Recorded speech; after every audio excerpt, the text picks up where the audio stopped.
रात को मैथ्यू जब अपने एक दोस्त से फोन पर बात कर रहा होता है तभी उसकी नजर डेनियल की खिड़की पर पड़ती है जो अपने कपड़े बदल रही थी और ये देखकर मैथ्यू बहुत ज्यादा एक्साइटेड हो जाता है और छुपकर उसे देखने लगता है। लेकिन तभी डेनियल मैथ्यू को देख लेती है जिसके बाद वो सीधा उसके घर आ जाती है। तभी मैथ्यू के डैड उसे नीचे बुलाते हैं। ये सुनकर वो थोड़ा घबरा जाता है। उसे लग रहा था कि शायद डेनियल आकर उसके डैड को शिकायत कर दी है। अब मैथ्यू डरते हुए नीचे आता है पर तभी उसके डैड उसे कहते हैं कि डेनियल इस शहर में नई आई है और उसे यहाँ के बारे में कुछ नहीं पता, इसीलिए तुम उसकी हेल्प करो और उसके साथ जाओ। अब जब ये दोनों साथ में जा रहे होते हैं तो डेनियल कार रोकती है और मैथ्यू से पूछती है कि मुझे बिना कपड़ों के देखकर तुम्हें कैसा लगा, जिस पर मैथ्यू कहता है कि सॉरी ये सब अचानक से हो गया, लेकिन असल में तुम बहुत ही खूबसूरत हो। ये सुनकर डेनियल कहती है कि अब मैं भी तुम्हें वैसे ही देखना चाहती हूँ। इसके बाद मैथ्यू अपने कपड़े उतारकर कार के सामने खड़ा हो जाता है, लेकिन तभी डेनियल कार स्टार्ट करके मैथ्यू के कपड़े लेकर भागने लगती है और उसे कार के पीछे पीछे दौड़ाने लगती है। लेकिन थोड़ी ही देर बाद डेनियल वापस आ जाती है और मैथ्यू से कहती है कि मैं तो बस तुम्हारे साथ मजाक कर रही थी। इसके बाद मैथ्यू कार के अंदर आ जाता है और बैठकर दोनों बातें करने लगते हैं और इस तरह दोनों के बीच में काफी अच्छी दोस्ती हो जाती है। अब अगले दिन हम देखते हैं कि जब मैथ्यू अपने क्लास में होता है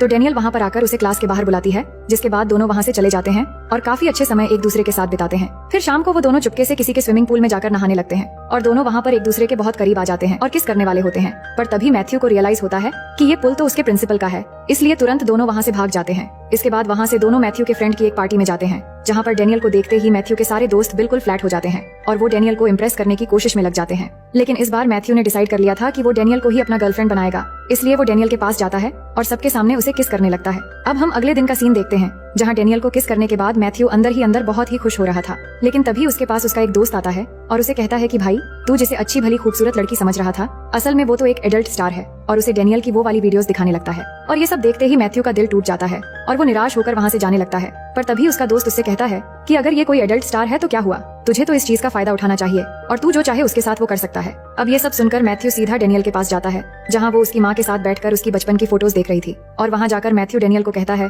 कि चलो तुम्हें कहीं लेकर जाना है। जिसके बाद वो दोनों साथ में एक होटल जाते हैं और वहाँ पर मैथ्यू डेनियल को उसके कपड़े उतारने को कहता है। अब डेनियल समझ चुकी थी कि मैथ्यू उससे क्या चाहता है, जिस पर डेनियल उसे कहती है कि तुम मुझे गलत समझ रहे हो, मैं तो ये सब करना कब से छोड़ चुकी हूँ और अब मैं एक नॉर्मल लाइफ जीना चाहती हूँ और तुम्हारे करीब होना मुझे बहुत अच्छा लग रहा था, लेकिन तुमने भी मुझे आखिर गलत ही समझा। ये कहकर वो मैथ्यू से नाराज होकर वहाँ से चली जाती है। फिर अगले दिन हम देखते हैं कि मैथ्यू डेनियल के घर जाता है उसे माफी मांगने के लिए, लेकिन इसी दौरान वहाँ पर उसे एक और आदमी मिलता है जिसका नाम होता है कैली।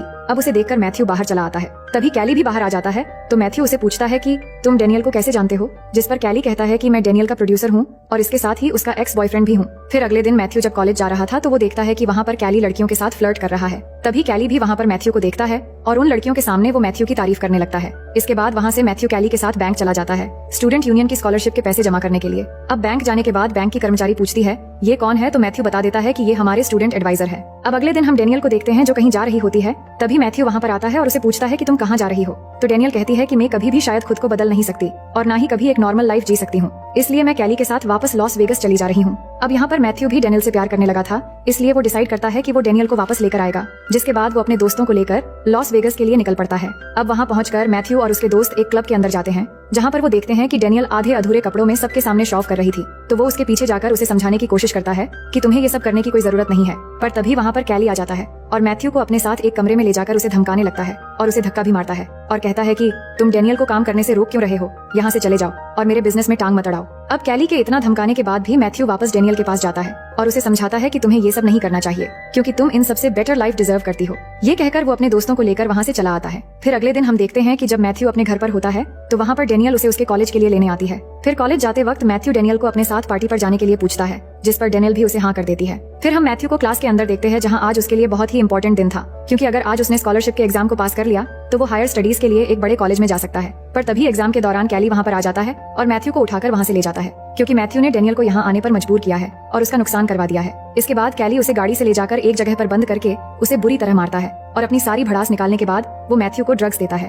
और उसे कहता है कि अगर तुमने मेरा एक काम कर दिया तो मैं फिर कभी भी तुम्हारे और डेनियल के बीच नहीं आऊंगा। इसके बाद वो मैथ्यू को लेकर मीडी नाम के एक आदमी के घर जाता है और वहाँ से मीडी की ट्रॉफी चुराने को कहता है और उसे घर के अंदर छोड़कर बाहर आकर पुलिस को फोन कर देता है। वही हम मैथ्यू को देखते हैं जो उस घर से वो ट्रॉफी उठा लेता है और लेकर भागने वाला ही होता है। तभी सामने देखता है कि मेडी खड़ा है। ये देखकर वो भागना शुरू कर देता है, लेकिन मेडी मैथ्यू के पीछे अपना एक तोता छोड़ देता है और मैथ्यू उस तोते से बचते हुए घर से बाहर निकलकर भागने लगता है। पर तभी वो देखता है कि सामने से पुलिस आ रही है, तो वो पुलिस से बचते हुए एक जगह छुपकर अपने दोस्त को फोन करता है। इसके बाद उसका दोस्त आ जाता है और उसे बचाकर अपने साथ ले आता है। अब अगले सीन में हम देखते हैं कि मैथ्यू और डेनियल कॉलेज में स्कॉलरशिप की स्पीच देने जाते हैं, लेकिन मैथ्यू को वहाँ पर ड्रग्स का नशा चढ़ने लगता है, जिससे वो अजीब अजीब सी हरकतें करने लगता है। और फिर स्पीच देने स्टेज पर जाता है तो उसे अपना स्पीच नशे की वजह से अच्छे से दिखाई नहीं देता, तो वो स्क्रिप्ट फेंक देता है और सबके सामने अच्छे से बातें करने लगता है और बिना स्क्रिप्ट के ही बहुत अच्छा स्पीच देता है, जिससे सब उसके लिए तालियां बजाने लगते हैं। लेकिन जब स्पीच का फाइनल रिजल्ट आता है कि किसको स्कॉलरशिप मिलेगा, तो वहाँ पर उसका नाम नहीं आता और एक दूसरे स्टूडेंट को स्कॉलरशिप दे दिया जाता है। इसके बाद जब मैथ्यू बैंक में जाता है तो उसे पता चलता है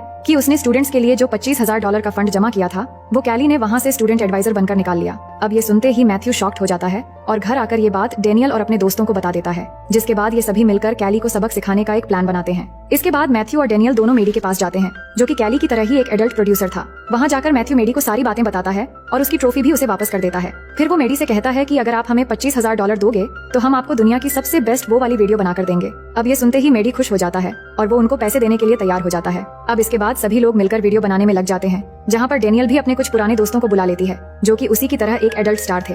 इसके बाद ये लोग प्रॉम पर जाते हैं, जहाँ पर सभी लोग इन्हें ही देख रहे थे। तभी वहाँ पर मैथ्यू के क्लासमेट्स आते हैं और उसे कहते हैं कि ये लड़कियां तो एडल्ट स्टार हैं, जिस पर मैथ्यू उन्हें कहता है कि क्या तुम इनके साथ काम करना चाहोगे। ये सुनते ही उसके दोस्त खुश हो जाते हैं और उसे हाँ कर देते हैं। इसके बाद ये सभी मिलकर उसी रात को वीडियो शूट कर लेते हैं और वहाँ बहुत एंजॉय करने के बाद सब अपने अपने घर चले जाते हैं। और सब जाने के बाद कार में मैथ्यू और डेनियल रह जाते हैं और दोनों अकेले में एक दूसरे के बेहद करीब हो जाते हैं। फिर अगले दिन मैथ्यू का दोस्त उसे कॉल करता है और बताता है कि हमारी वीडियो किसी ने चुरा ली है। तभी मैथ्यू देखता है कि कैली वो वीडियो टेप लेकर उसके घर पहुंच चुका है, जो उन्होंने कल रात शूट किया था, जिससे उसे मीडी की तरफ से $25,000 मिलने वाला था। फिर आगे हम देखते हैं कि कैली मैथ्यू को धमकी देता है कि उसे इन वीडियोस की कमाई का आधा हिस्सा चाहिए और अगर उसने ऐसा नहीं किया तो वो इस टेप को उसके प्रिंसिपल और पेरेंट्स को दिखा देगा।